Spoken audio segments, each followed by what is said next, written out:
During the 80s and 90s, a lot of times the publishers of video games received the majority of credit from consumers, while the actual developers remained virtually unknown. That's what happened to the company Rare when they started developing games for the Nintendo Entertainment System.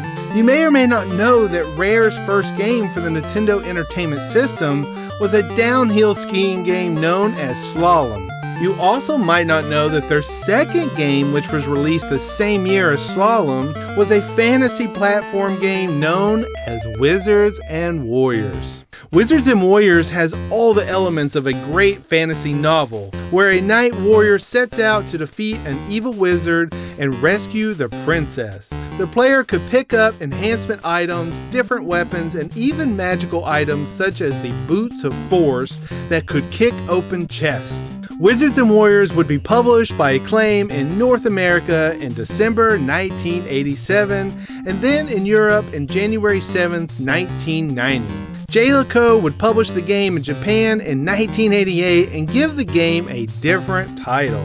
Most of the early games Rare developed would lack credits at the end of the game and would not be attributed to any one single person besides maybe the founders Tim and Chris Stamper. The music, however, for the game would be attributed to David Wise.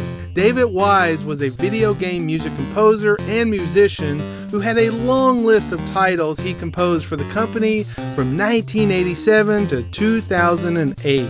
The music he composed for Wizards and Warriors would be highly praised, and even today, Games Radar noted that the theme suggests from the moment you turn on the game that knights, wizards, goblins, and who knows what else are about to collide in a battle so epic it's destined for a Frazetta painting. Wizards and Warriors would also be praised for its graphics and receive a Nintendo Power nomination for Best Graphics and Sound and Best Character for Nintendo Power's 1988 awards.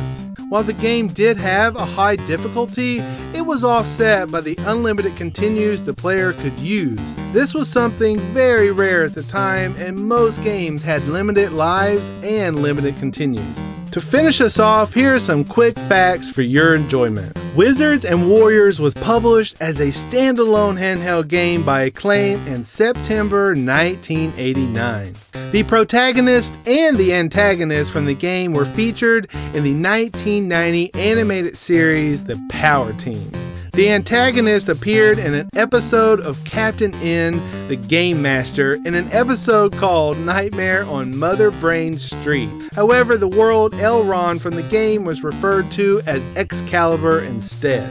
Wizards and Warriors was one of the 8 games to be novelized for the Worlds of Power series of NES game adaptations, published by Scholastic Corporation.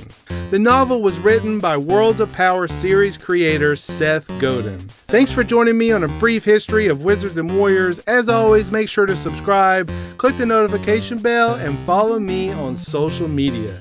Thanks for watching, and I'll see you next time. Rod here with Zivivi Entertainment. Before I get out of here, make sure to check out Digital Break for some awesome content creators. Digital Break is a 1-hour block on local TV that premiered in April. They are taking talented YouTube creators and airing their content on local TV. So make sure to follow and like their Facebook page. Thanks everyone, I'm out.